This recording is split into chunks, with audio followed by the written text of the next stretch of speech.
Opa, bom dia pessoal. Vamos lá para o nosso cafezinho de hoje, domingo maravilhoso, né?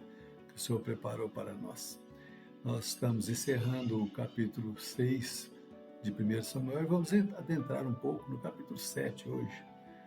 E nós vimos aí que por 7 meses a arca do Senhor esteve lá no meio do povo filisteu, que sentiu o poder de Deus nas suas vidas e ao final até reconheceram este poder, ao observarem que até os animais obedecem à sua vontade, quando decidem devolver a arca ao povo de Deus. Conforme é relato no verso 13, veremos que o povo de Deus, aqueles que não foram mortos pela guerra, continuaram a sua vida normal, citando inclusive no verso que eles estavam colhendo a plantação que fizeram. Não vemos relatos nenhum de que eles procuraram reaver a arca do Senhor, constatando mais uma vez que tudo foi de acordo com a vontade de Deus. Entendo que seus corações estavam até endurecidos em relação a Deus e com o que ocorreu, com a perda da arca, mas para eles aquilo ali não teve grande importância. É tanto que no início do capítulo 7, Samuel repreende os israelitas a voltarem para Deus, pois estavam adorando outros deuses. Mas eles se alegraram ao ver a arca do Senhor chegando a Bet-Semes, que quer dizer casa do sol. O verso 14 nos diz: E o carro veio ao campo de Josué, o betsemita, e parou ali, onde havia uma grande pedra. E fenderam a madeira do carro e ofereceram as vacas ao Senhor em holocausto. Às vezes, ao lermos um texto como este, depois das coisas que vimos, passamos a indagar por que oferecer as vacas em holocausto, mesmo depois do que elas passaram. Ao olharmos o nosso próprio entendimento, podemos até achar desumano agir desta forma.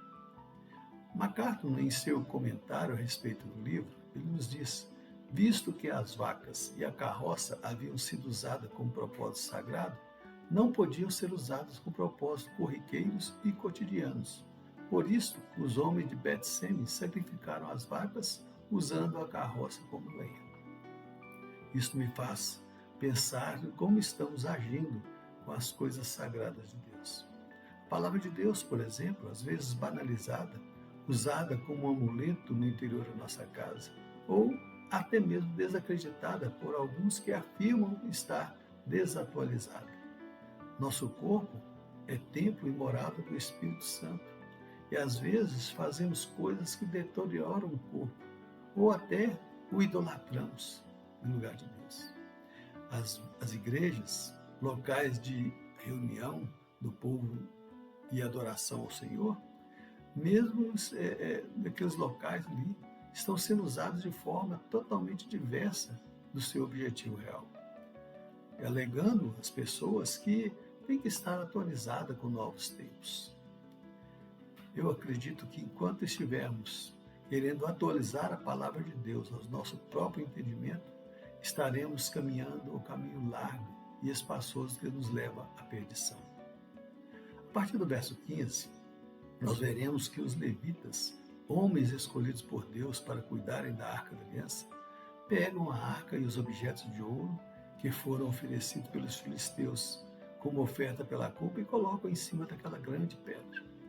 Mas vocês já ouviram aquele ditado: a curiosidade matou o gato?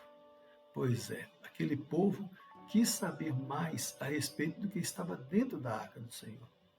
E diz no verso 19 que por causa desta afronta, o Senhor feriu 70 homens. Algumas versões bíblicas apresentam outros números para este morticídio. Historiadores afirmam que a maioria dos manuscritos apresentam um número bem maior de mortos, cerca de 50.070 mortes. Não quero aqui me ater à questão numérica, mas observar a mão de Deus pesando sobre o seu próprio povo por causa da desobediência. E quando isso acontece na vida daquele povo, em vez de reconhecer o seu erro e clamar a Deus por misericórdia, resolve retirar a arca de Deus da sua presença e mandam mensagem ao povo de Quiriat-Arim, cidade localizada ali aos 15 quilômetros de Bet-Semes. Olha, os filisteus deixaram esta arca aqui, mas nós não queremos ela aqui. Só de olhar para dentro dela morreram muitos. Leva para vocês. Não assumem o seu erro em pecar contra a ordenança de Deus. Se esqueceram que a arca representava a presença de Deus com ele. O povo de Kiriat Arim não pensaram duas vezes, buscaram a arca, consagraram Eleazar para ser o responsável para guardar e cuidar da arca. E como diz o verso 2 do capítulo 7, ela permaneceu entre eles por 20 anos e teve mais um diferencial, totalmente em contraste com o povo Bet-Sem. E toda a casa de Israel dirigia lamentações ao Senhor. Eles lamentavam ou clamavam ao Senhor para que realmente os livrasse da opressão dos filisteus que ainda não havia cessado. Certamente diferente do que fizeram anteriormente, quando simplesmente pegaram a arca e levaram para a batalha. Agora eles estavam pedindo a ação de Deus na vida deles. Contudo, vamos ver que algo estava errado ainda na vida daquele povo. Verso 3 e 4. Falou Samuel a toda a casa de Israel, dizendo: se é de todo o coração que voltais ao Senhor, tirai dentre vós os deuses estranhos e os astarotes e preparai o coração ao Senhor. Servi a ele, e ele vos livrará das mãos dos filisteus. Então os filhos de Israel tiraram dentre si os balins, os astarotes, e serviram só ao Senhor. Nós já vimos anteriormente que Deus ele não divide a sua glória e que não há outros deuses além dele. E Samuel alerta sobre esse seu comportamento, pois estavam adorando a outros deuses. Se no coração de vocês está a vontade de servir a Deus, então afastem-se e abandonem esses deuses estranhos. Reconheçam que há um só Deus, como está afirmado lá nas suas leis, o Senhor escrito lá na Torá, ou no Pentateuco, como você quiser observar, mais precisamente lá em Êxodo, capítulo 20. Se agirem desta forma, certamente Deus os livrará dos inimigos filisteus.